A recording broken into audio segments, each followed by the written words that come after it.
Welcome back. Now in this video we're going to take a look at the add-in feature inside of the insert menu.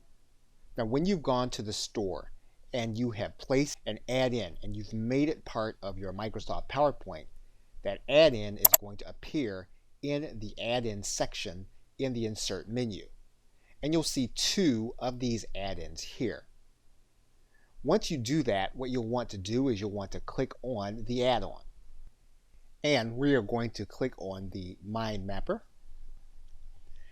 And then we will click Add. Now all add-ins have their own set of parameters. This add-in, for example, is one that's created in order to make mind mapping easy.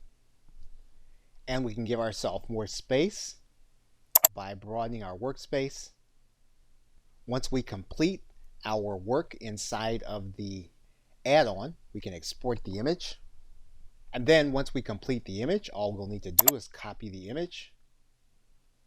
And then we can then paste the image. Once we complete our work, we'll right-click the image. We'll save the image. And we will then import the image into our PowerPoint presentation as an image file. So the key to understanding what the add-ins do is to have a purpose that you'll need to search the store for.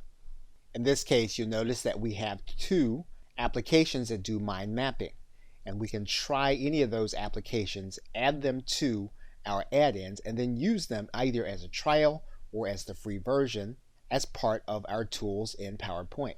For example, by writing the word video into the store, you'll notice that you have PowerPoint training, you have content from Khan Academy, you also have a way to access your own private media library through Microsoft Office.